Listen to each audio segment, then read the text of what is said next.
All right, like I said, this meeting is for the Lawn and Ophelia project. I'm going to start with a presentation pretty quickly. We'll go through that and then we'll open it up for questions and answers about this project itself.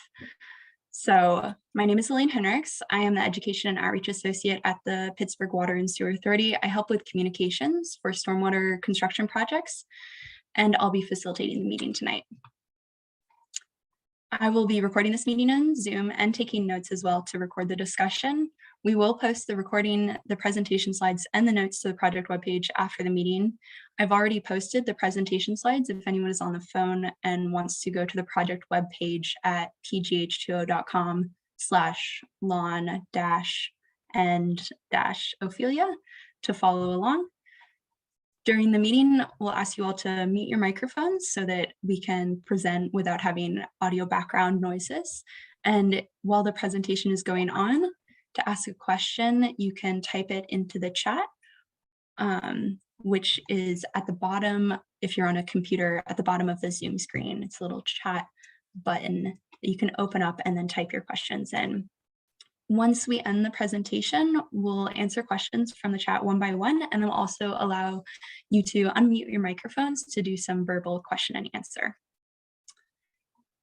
And then if you are joining by phone, you can unmute at that time by pressing *6. So I'm starting with welcome and introductions. We're going to do a brief overview of stormwater issues and solutions in Pittsburgh, an overview of the project at the Lawn and Ophelia Parklet. We're going to talk about what to expect during construction this year, and then go into the question and answer. I'd like to introduce first the Lawn and Ophelia project team, some of whom are with us tonight. From PWSA, there is Maria Natoli, who's the design construction manager, Ben Grunar, the construction project manager, and me, Elaine Henricks. From Ethos Collaborative, the project designer, there is Damon Weiss, as well as Barton Kirk, and then also Elizabeth Glukowski. From the construction firm who will be building the project, Zatola Construction is that firm. There's TJ Johnson as the project manager, Ryan Huber as the assistant project manager, and then Mark McClafferty as the site superintendent. From Answer Advisory, the construction management firm, we have Brian Martucci, the project manager, Nicholas Armstrong, the construction manager, and Jason Allenbaugh, the construction inspector. So, as many of you know, the Pittsburgh region has a stormwater problem. We began installing sewers in Pittsburgh in the mid-1800s. Approximately 1/4 of PWSA's 1,200 miles of sewers are still in use today were in the ground by 1908.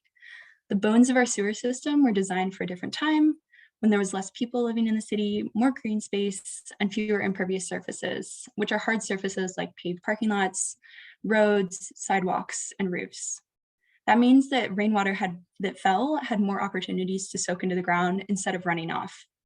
Now we are experiencing more rain overall and more localized storms, resulting in more stormwater runoff than our sewer system was built to handle.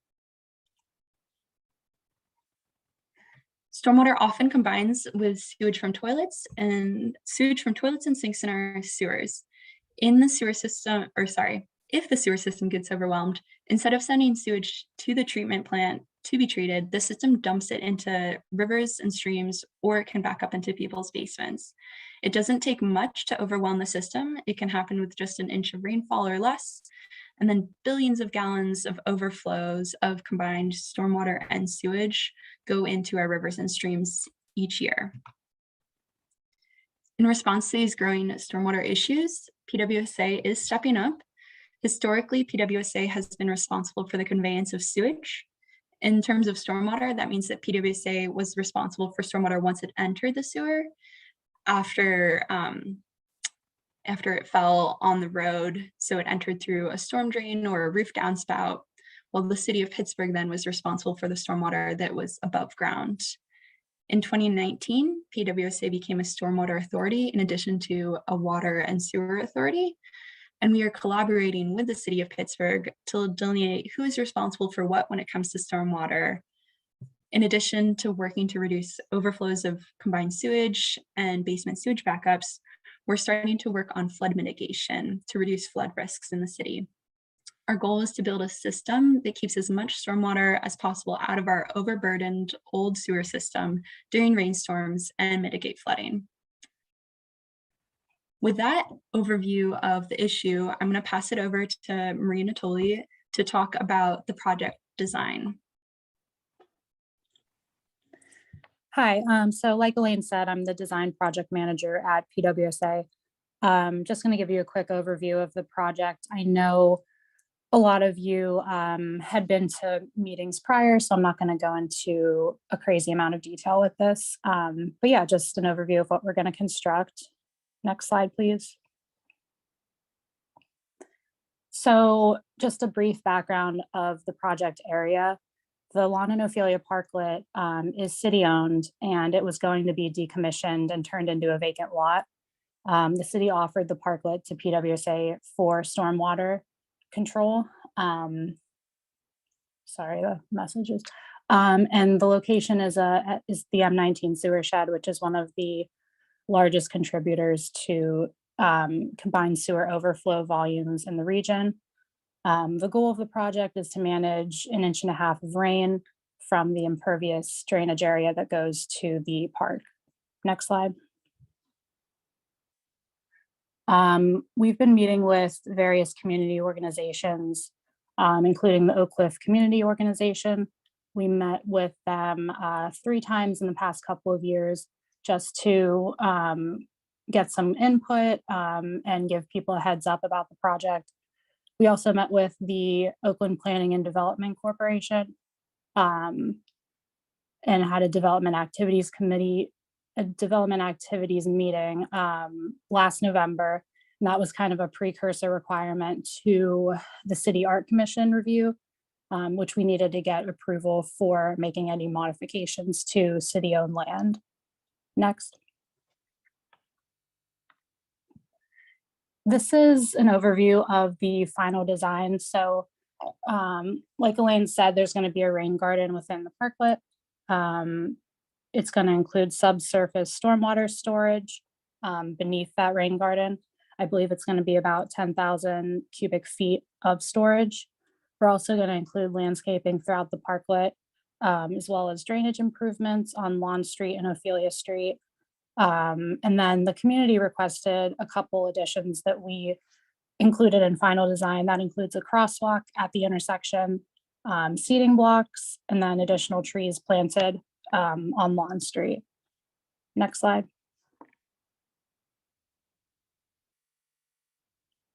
This is a rendering of what we are going to build. So as you can see, the rain garden's there. There's a low point that will collect water, and it's not going to have sitting water that'll drain after a few days. And then some seating blocks and grass and a pathway as well. Next slide.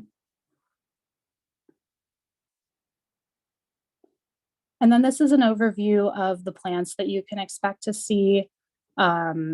I want to stress here, though, that these pictures are kind of like the plants in their optimal form, right? So it will take a few growing seasons to get them to look like this. I just want to manage everyone's expectations. It's not a flower garden, it is a rain garden. So yeah, give it a little bit of time and maintenance before it's gonna look you know, at its prime. So just something to keep in mind. Next slide.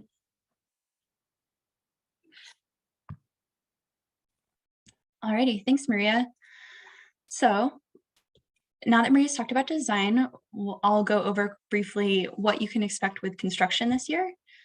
I just want to remind everyone too that if you haven't experienced a PWSA construction project before, or specifically a stormwater project, our goal is to efficiently construct the project with the least amount of disruption and keep you informed. We expect to mobilize for construction the week of Monday, June 30th. So in mid-June, we're still determining the exact date, but that is what we're currently predicting. And then construction is expected to end in fall 2022. The schedule, like I said, may shift due to weather, unforeseen site conditions, or other factors. So the construction process that we're laying out here is quite a lot, but I wanted to give you all the information both in written form and through me reading it. So the Department of Mobility, or sorry, not the Department of Mobility and Infrastructure, the other department, the Department of Public Works, removed the playground equipment from the parklet in January 2022. When we start construction in June, where we will excavate the existing surfaces, install the underground stormwater storage tanks, regrade for the soil for the rain garden, and then restore the surface with landscaping and paths. And that is the work that's going to be done in the park. And the time frame for that is also kind of mixed up with the time frame for work in the public right of way. So some work may be happening in both places at once. In the public right of way, the streets and sidewalks right next to the park, we are going to be installing new storm inlets and underground piping, and then restoring the impacted sideways curbs and roadway in those areas. We are also going to install a new crosswalk at the Lawn Street and Ophelia Street intersection. Regarding utility coordination, we are not planning any utility relocations other than the drainage work as part of the project. So we are not expecting interruptions to water or electrical service at this time. However, underground conflicts or leaks can be discovered during excavation, which can impact construction timelines and utility service. And we will do our best to keep you informed if any such impacts do occur. For restoration, we are expecting final restoration in fall 2022. For the parklet itself, for plantings, we are expecting those either in fall 2022 or spring 2023, depending on what is the most ideal time to get them in the ground for them to survive and grow strongly. So replacements will be put in if necessary for those plants if any of them do not establish, and we will be monitoring that.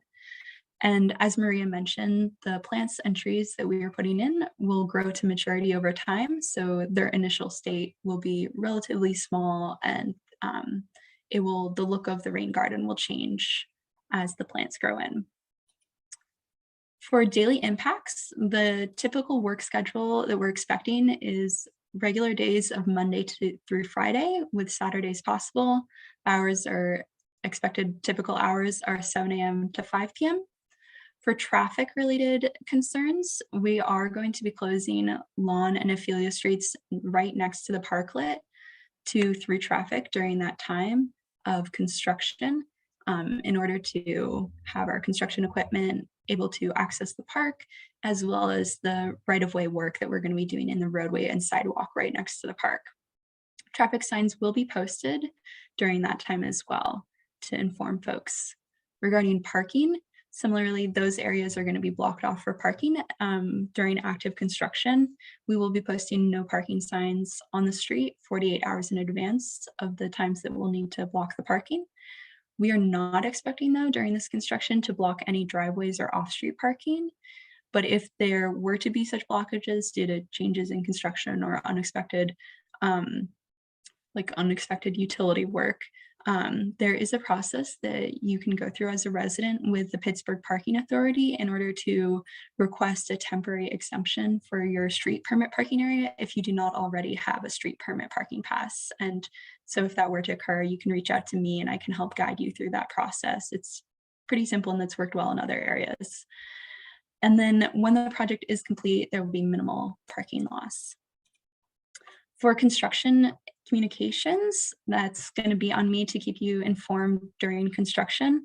I'll be sharing updates about where construction is occurring approximately every 2 weeks on the project webpage at pgh2o.com/lawn-and-ophelia.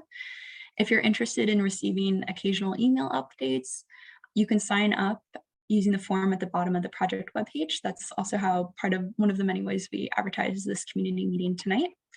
We are also posting a sign with information about this construction project near the parklet at the intersection of Lawn and Ophelia Streets, to help inform folks who might not be able to attend this meeting about the upcoming project when they're out walking the streets. If you have questions about the overall project or construction, please feel free to reach out to me via phone or email. My contact information is here as well as on the project webpage. And then if you have design-related questions, you can also reach out to Maria Natoli. So thank you all for listening to this presentation. We'll move on to answering questions from the chat and then let people come off mute to ask those questions as well verbally.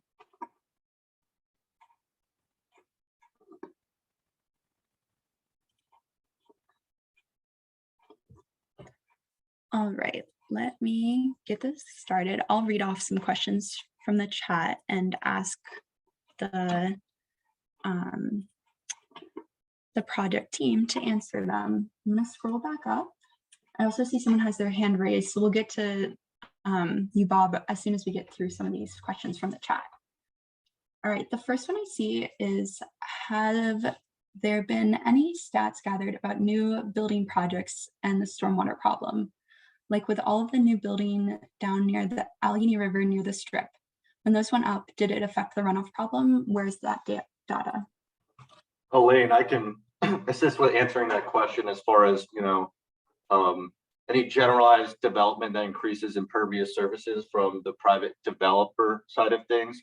All of those construction sites are required to meet the stormwater code with the city, and they submit plans of their own, usually underground tanks under the building or some sort of other stormwater management system within their private development that slows down all the stormwater coming from those new projects and allows them to meet the stormwater code to not overwhelm the system. As far as that data on all those plans, we have those all stored internally with PwC and the city, but there's been ongoing changes to the stormwater code that now the city and the permitting office will be taking over enforcement and review of those permits for stormwater discharge. Millie, did that answer your question? Sort of, although I guess I still have concerns about enforcement because we know that our city has trouble enforcing other things like permit parking and single family housing. So I'm not sure how, because I think you're saying that this gets thrown to the city permitting office. So does this get just thrown into the stormwater plans are being transferred to the permits office because they have the staff to enforce these sort of requirements. Oh, you think so? All right. And I'm not sure like how the public finds out about that, because you know that Oakland's going to have a whole lot of building within the next 5. Oh, yeah, 10, absolutely. All right? over the city, there's going to be increased amount of development. Right. So how do we keep up with it? Is there going to be a are we going to have to search for that? Is there going to be some kind of resident window into that data that makes us sure that somebody is looking out for that and somebody is enforcing it, and the developers are doing what they are meant to be doing, rather than us just waking up someday and finding out that Lower Lawn Street is all flooded again? That's all. As far as these large developments, the enforcement, I don't know if the permitting office will have a publicly accessible resource for how enforcement is taking place. You can always reach out to them. I will tell you that the stormwater code updates have made stormwater requirements a lot more stringent and more conducive to increased rainfall from climate variability and all those things.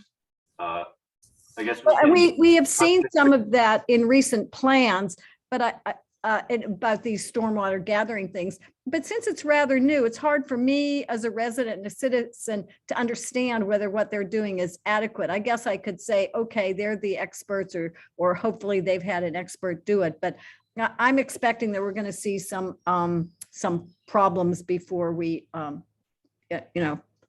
before a lot of done. Sorry. I just expect we're going to see some problems eventually, but that's okay. Go on to the other questions. You're gathering the data anyway. That's good. Yeah, and like they're required to submit all their designs, and they're reviewed by engineers to verify it's adequate. And they'll get fines by somebody if their plans aren't right, or if we Yeah, sewers. the city won't allow them to build like the system if it is inadequate to meet the code. Okay, all right, thank you. Mhm.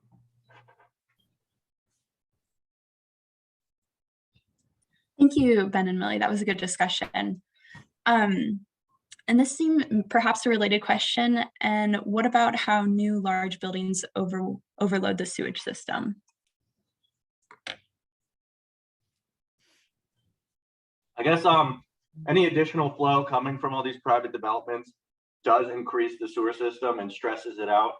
You know, the stormwater code, it's always kind of a fight between like the stormwater code catching up with the system being overcharged, and that's also related to, you know, infrastructure upgrades like we're making, like we presented today, to alleviate some of these stormwater concerns in this specific area. You know, the large buildings they're only doing so much to meet the stormwater code. A lot of these new developments, they have concerns about their own stormwater flooding, and they do, you know, oversize and over design a lot of these things as fail safe. There's not many developments that are just meeting code. They do usually go, you know, above their requirements. Ben, if I might just add to that, in addition to what the city is doing for the larger developments, they are also for disturbances over an acre. They are also reviewed through the county and have to meet the county stormwater requirements, and those have been in place for much longer than the cities. And so the larger developments are you know, are familiar. They understand that they have to go through that stormwater management and control process. It's kind of the developments that are less than an acre that are, you know, sort of more getting familiar with the city's stormwater, more recent city's stormwater requirements, and sort of getting up to speed with the level of control that would be required for the larger, greater than an acre developments.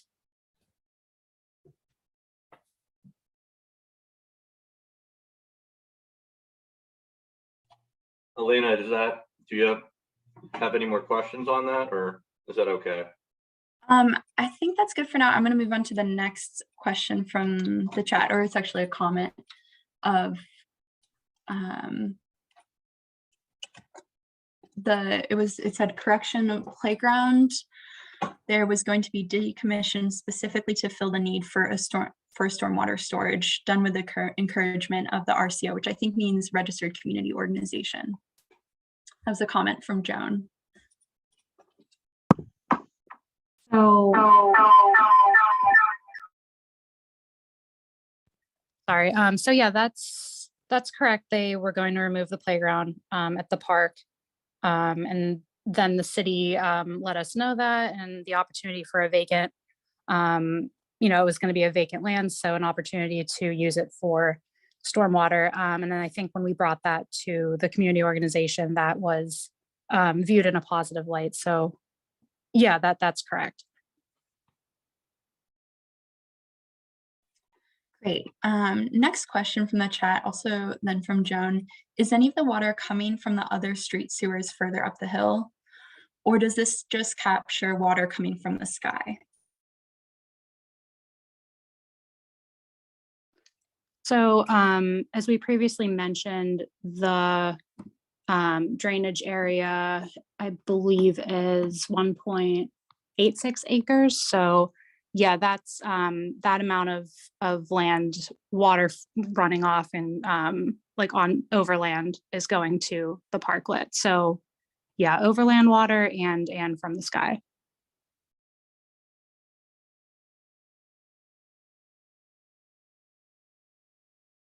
Thanks, Maria. And then a question from Millie. So how will people access the 200 block of Ophelia Street? This is particularly related to during construction time. If you're closing off that corner, how does Jeff Becker get to his house? Why do I worry about Jeff, right? How do any of those houses on the 200 block, are they going to turn Ophelia Street into two-way for that block? I've got a question in on that too, Millie. Thank you though for asking it. Okay. Maria or Ben, could you clarify? I think I saw, I think I saw there was perhaps plans to turn it two-way for the construction timeframe, but could you all clarify? Can you bear with me one moment, please? I'm pulling up the traffic control plans to make sure. Yeah. I guess one concern is it's a narrow street. Cars right now park on one side. There is one curb cut there. So there's lots of little worries there.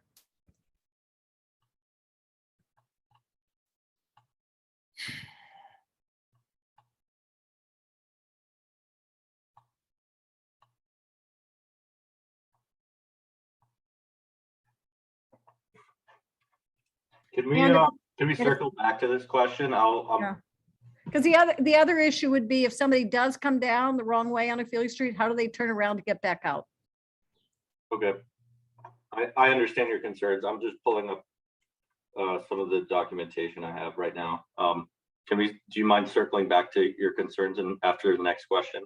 That's fine. I think maybe Jeff could charge for using his parking pad as a turnaround spot, Jeff. No, yeah, that's funny. There's a circle turnaround at the base of Lawn and Ophelia Street. But let's get to the traffic study or traffic control plan that Benjamin was talking about. Maybe that'll answer the questions. This certainly is an issue. If you're going to close off Lawn Street so that you can't go down Lawn to get to Ophelia, you must have a plan for those of us who live on that first block of Ophelia Street. So I'm eager to hear it. Yeah, we'll come back to that one. I'll get the next question while Ben is pulling up the plans. What will the impact be on our permit parking? Will large construction vehicles be parked for weeks at a time? Is there a plan for workers to obtain parking off-site? Will street blockages allow workers to park while residents, will street blockages allow workers to park while residents are blocked from parking? Will workers be using the technique of putting their green shirts over their license plates so as not to get a ticket for parking in a residential permit parking area? That might be a question for Ben, so maybe we should come back to that one too while he's looking up the traffic permit parking plan. We'll come back to that one too, Elena. And then how long will the Lawn and Ophelia area be closed to traffic? All right, we have a lot of traffic plans. Traffic plan questions.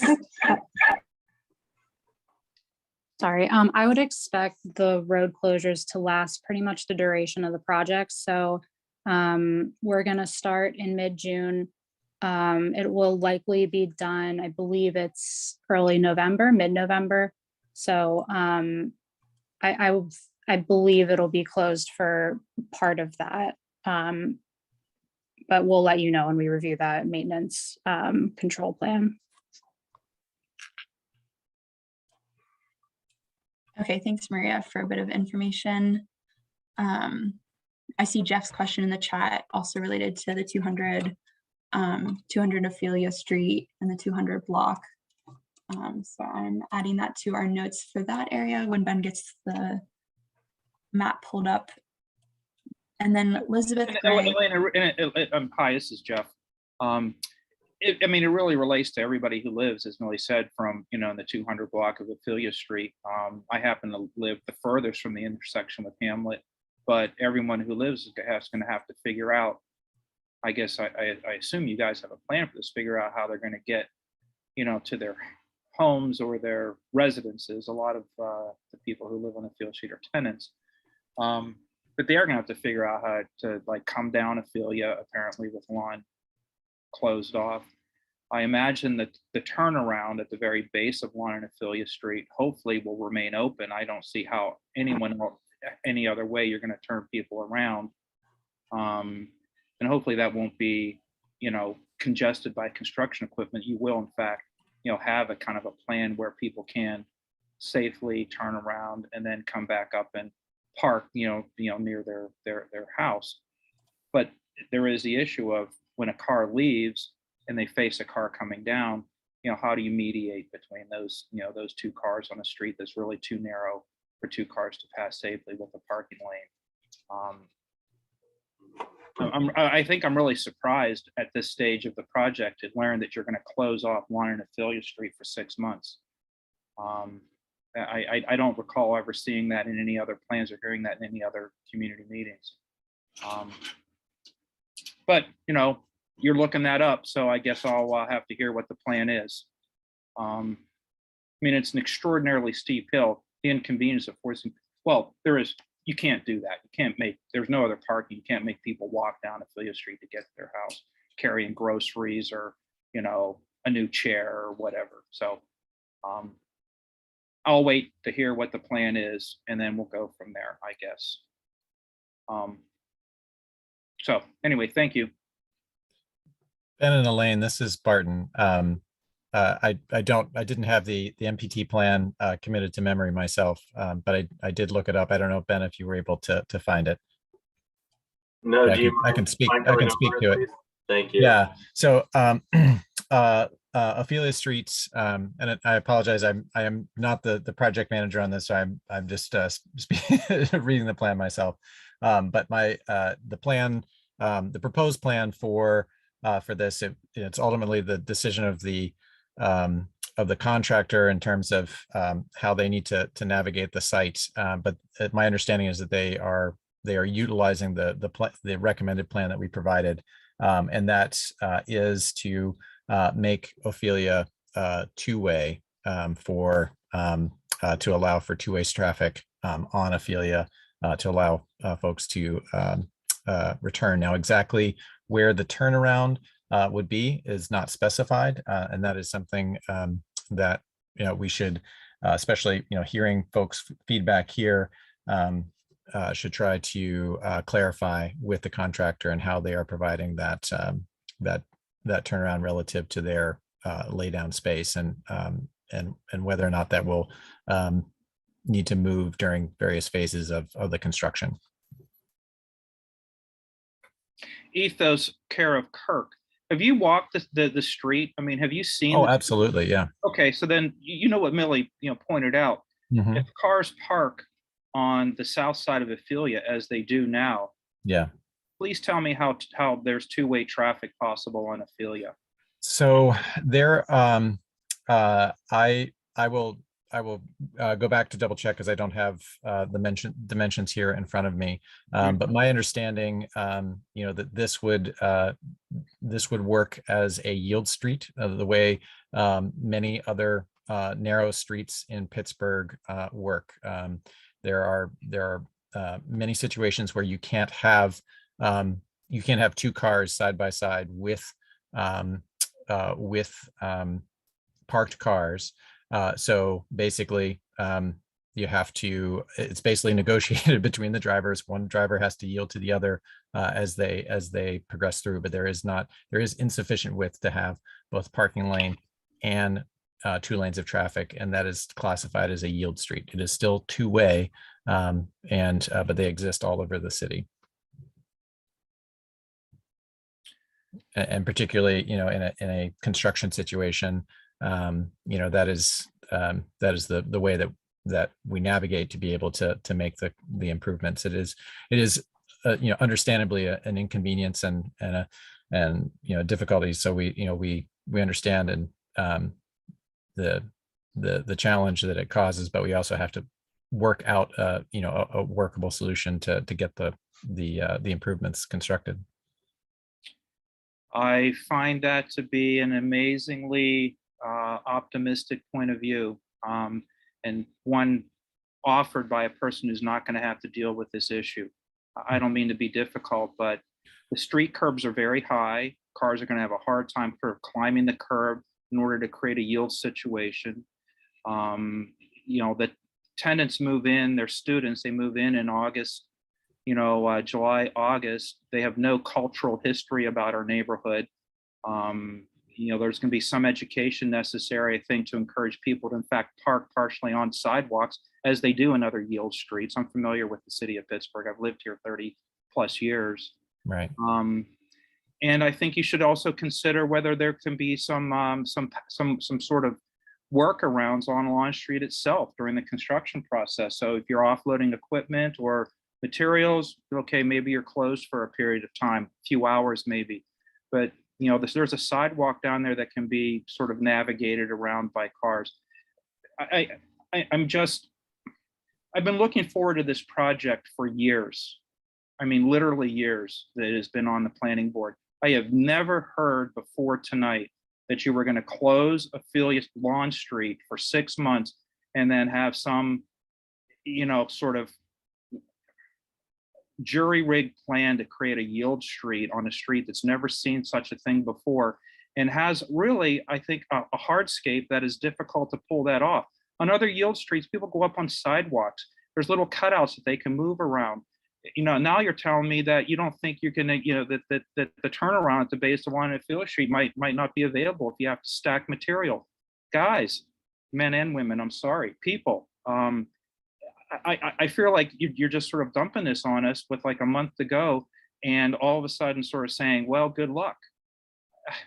It's enormously disappointing that this wasn't either communicated to us before or a better communications plan advanced as to how you're going to educate neighbors along Ophelia Street, how they're going to have to, you know, navigate their cars around for 6 months' time. I don't want to, take up all the time in this issue. There are other questions I see, you know, on the list. I'd be curious too whether we get the streets repaved after this is all done, because Lawn Street, as it stands now by the parklet, is a little better than a gravel path. But you know, I'll ask that question in another chat.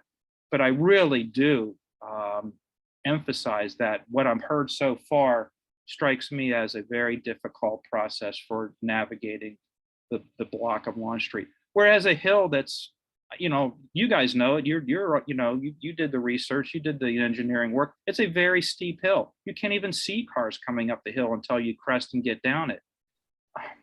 Anyway, I think the answer, I guess what I'm saying is the answers I've heard so far strike me as problematic at best.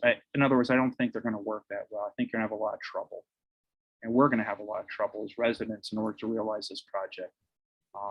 I encourage a little more creative thinking.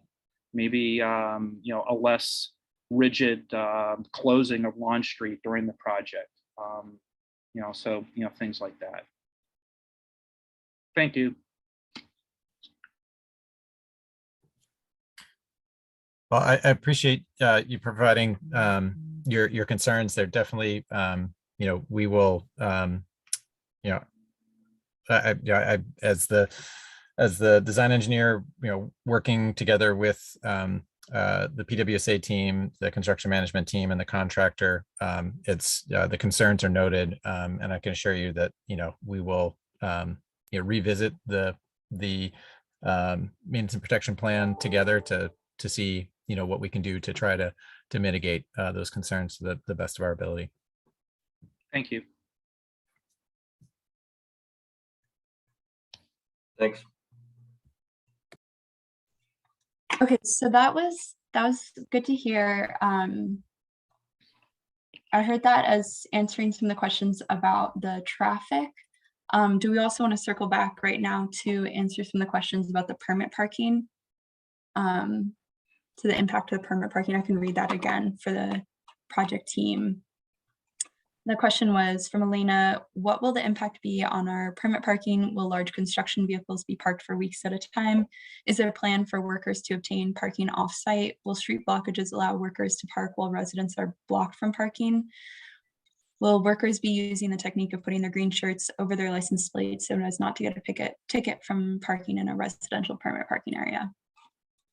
Okay, I guess I can address these one at a time. What will be, I guess, the contractor's construction means and methods will require their vehicles to be in and out of the site. There won't be any of them parked there for weeks at a time. Any larger construction vehicles like a truck will be coming and going during the day. The only spots that will be taken up most of the time will be pickup trucks. It's a relatively smaller construction crew, so they won't be taking up too many spots. Imagine there would be like 3 pickup trucks, 3 spots, and they'll probably park on the sidewalk, on like next to the park against the fencing if they're not needing a concrete truck or triaxle coming through the way there. And I don't think there's a plan for off-site parking. Barton, has that been discussed previously? I don't think that's a plan they have. No, to my knowledge, there's no plan for off-site parking. No. Will street blockages allow workers to park while residents are blocked from parking? Not necessarily. Street blockages allow workers. I guess in that sense of the traffic control, when there are parts of the street closed, that is directly created for the construction vehicles to park and maneuver in and out of the site. Will workers be using the technique of the green shirts over their license plate to not get a ticket? I personally never heard of this before, but I know that's probably not the answer you're looking for. If they're parked within the construction zone, RPP cannot, give them a ticket. It's their construction zone that they're permitted for. So yeah, we do have our construction inspector on site. So if he sees, misuse of available parking, that will be, dealt with during construction.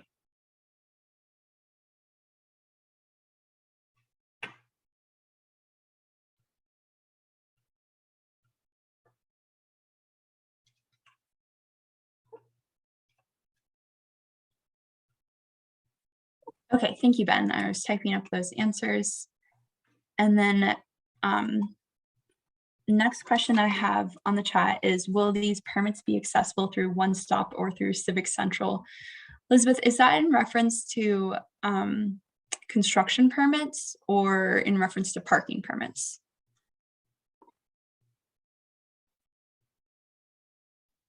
That's in reference to building permits.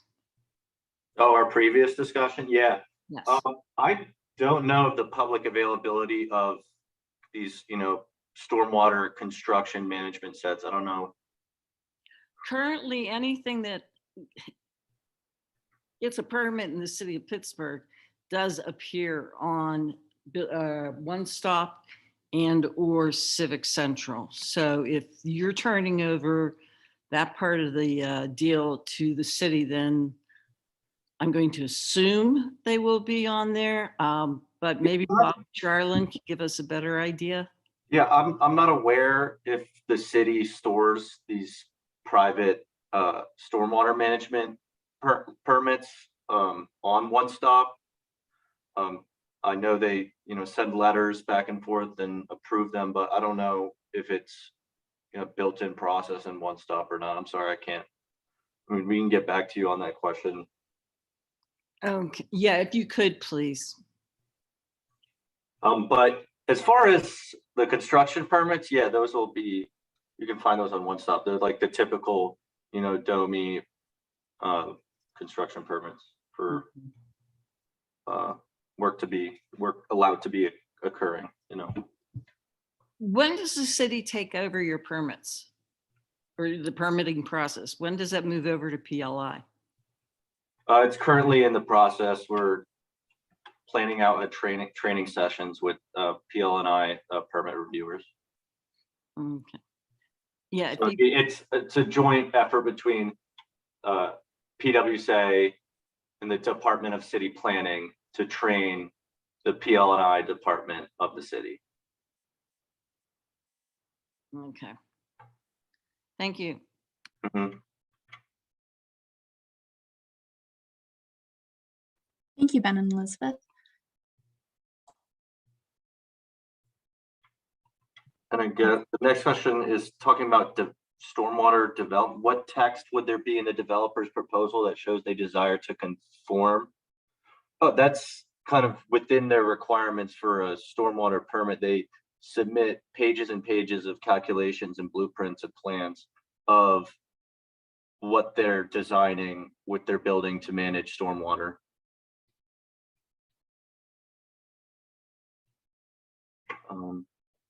And I understand, yeah, your concern of like, I could tell you all these underground tanks are, under all of these private developments, but it's hard to know that because it's underground, but they are there under a lot of these new developments. Exactly which permit parking spots would be closed during this time? So it's under my understanding that we need to revisit the traffic control, but most closings of spots will be, directly around the park. It's the next question was previously. Sorry, Liz, go ahead. Yeah, directly adjacent to the park? Yes. Okay, so they will not be removing permit parking from in front of any of the houses? I don't believe so, no. Okay, well, can we find out for sure, please? Yeah, we will revisit that part of our traffic meeting. Tim? Yeah, we'll get a direct answer to everyone this week, but just briefly reviewing the maintenance and protection of traffic plan. The road is closed, like we said, that first block of Lawn Street to the park. Same with Ophelia, but that's just a through traffic. So like Ben said, permitting will likely not be taken away at that time.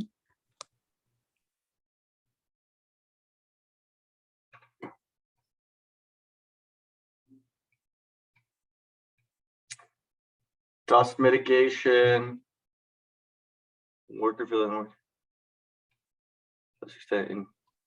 I asked that question because whenever they were developing the Hyacinth Church right across from my street on Ophelia Street, and we would have workers out there, morning, noon, and night with lots of dust.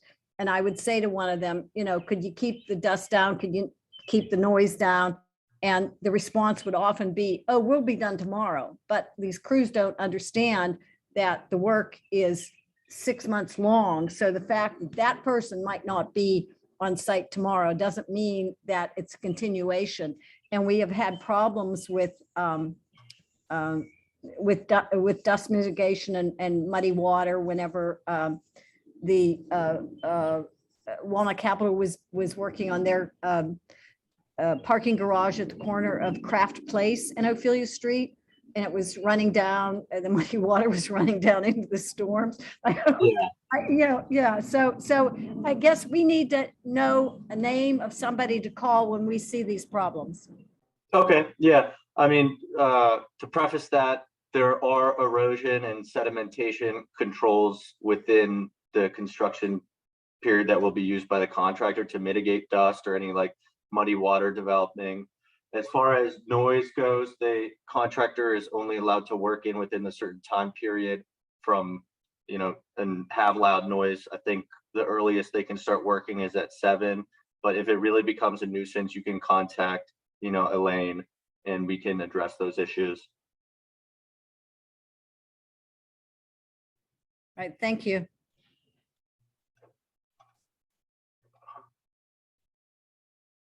Who maintains the rainwater garden after construction? Maria, it'll be PWC, correct? Yes, I responded in the chat, but the PWC's maintenance contractor, it's a company called Land Force, maintains all of PWC's green infrastructure. So yeah, they will be maintaining it. If there's any maintenance issues, definitely reach out to PWC and we'll address that for you. But just so everyone's aware, the land is still technically owned by the city. PWC just maintains.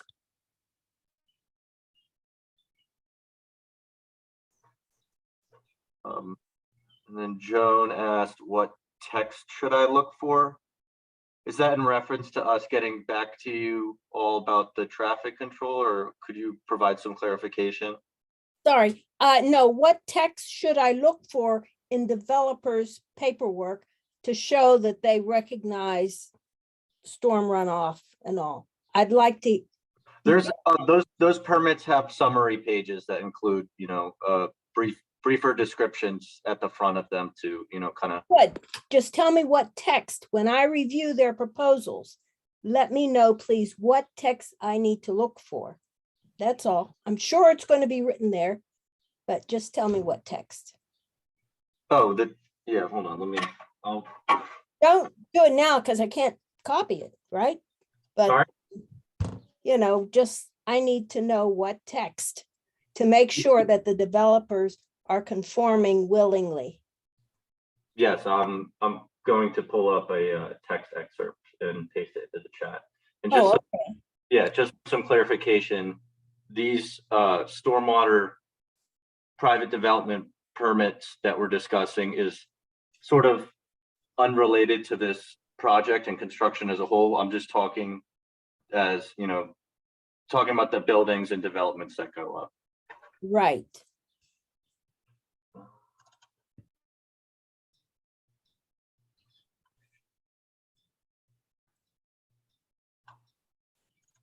But you guys can continue. Yeah, seems like that's all the questions in the chat. We can kind of open it up to if anyone has any more verbal ones. Joe and I will pull up Yeah, I appreciate, or even after the meeting, you know, just to get it out.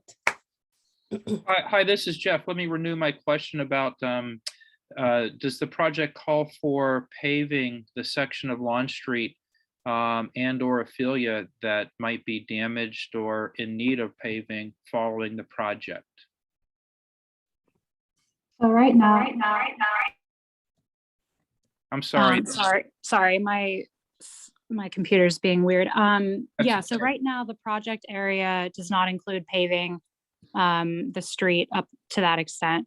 We can let DOMI, the Department of Mobility and Infrastructure within the city, who's responsible for roads, we can let them know of the condition because yeah, I agree with you. It's pretty bad. We've gotten reports of sinkholes and we've investigated the sewers and everything in the area. They're just really bad potholes. So yeah, I can forward your concerns to DOMI, but it's not going to be paved as part of this stormwater project. Thank you.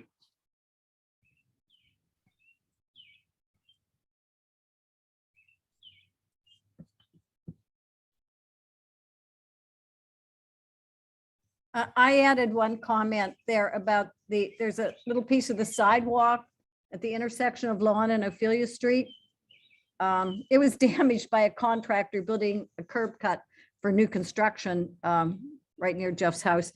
And unfortunately, I didn't take pictures and challenge them at the time. And when I reported to 911, they said it looks just fine. But it's sort of like the broken window kind of thing. If we're going to have a nice new park with some plantings and so forth, looks pretty poor for that sidewalk to be in such bad shape. So is there any way, I'm pleading you to fix that? You'll see, and I'm sure that there'll be cracked sidewalks whenever the heavy equipment roll up onto the sidewalk and things too. And so I think that all of the sidewalks on each side of the park, and I'm talking about a piece of sidewalk that actually blocks people from coming in from Forbes Avenue into our neighborhood.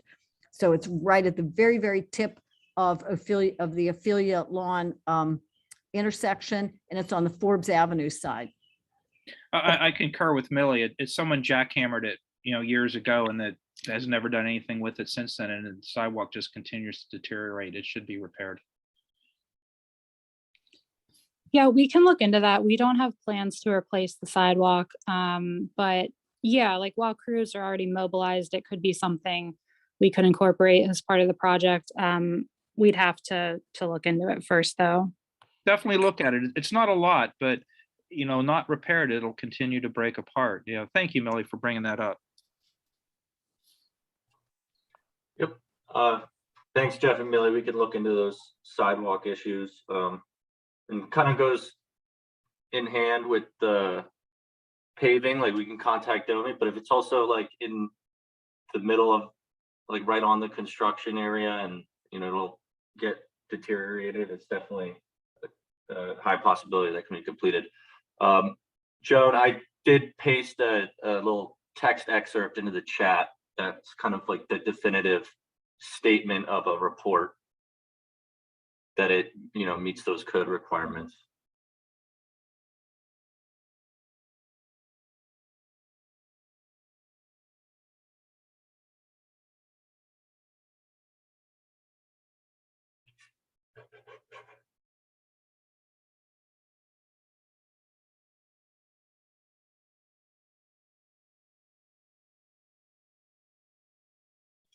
Thank you, Ben. Joan, did you get that in the chat? I've copied it into the notes, which will be sent out after the meeting and posted to the project webpage. Yeah, I did get it. I copied and pasted it. Thank you. Awesome, great. Are there any other questions that folks have to ask us? We're, like I said, that the meeting might last until 8 p.m. We're currently at 7:30.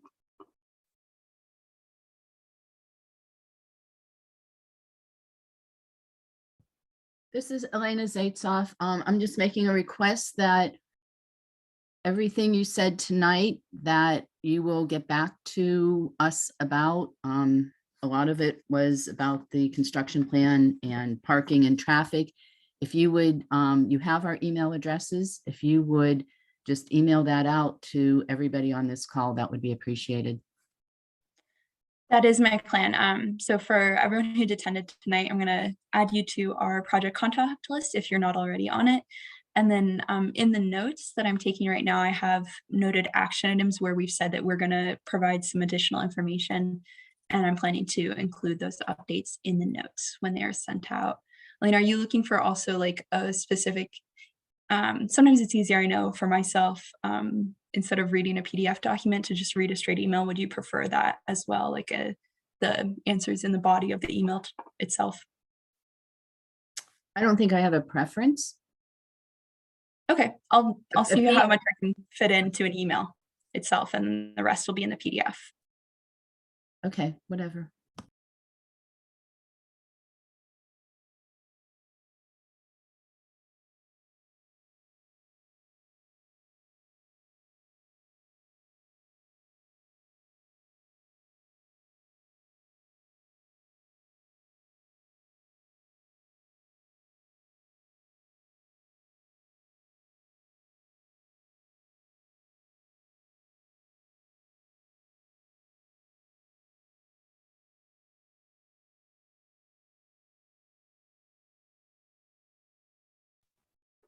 All right.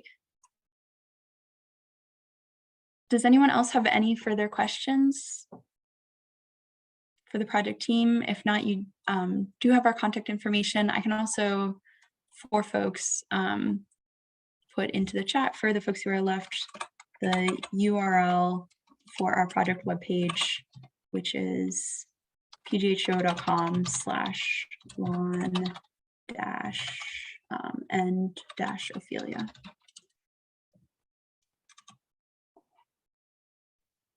Maria, this is Liz Gray. Could you send, or sorry, Elaine, wrong person. Elaine, could you send out an email detailing exactly what questions you will be getting answers for, just in case something gets missed in the list? Sure. So you're wanting like an email tomorrow about that before the answers come later this week? Is that what you're asking for? Just in case we think of something after the meeting tonight and say, oh, we should have asked them this, just, so that we're all kind of on the same page would be great. Yeah, I can do that. I can put together kind of a summary of the questions tomorrow and send that out as the first follow-up from the meeting. Sure, that's a good idea. I like that, Elizabeth. Elizabeth, sorry, almost messed up your name. Sorry about that.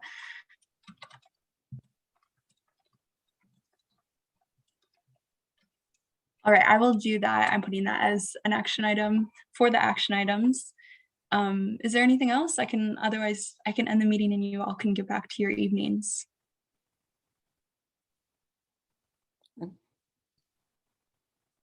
I've asked everything I want. Thanks for the opportunity, Elaine. This is Jeff again.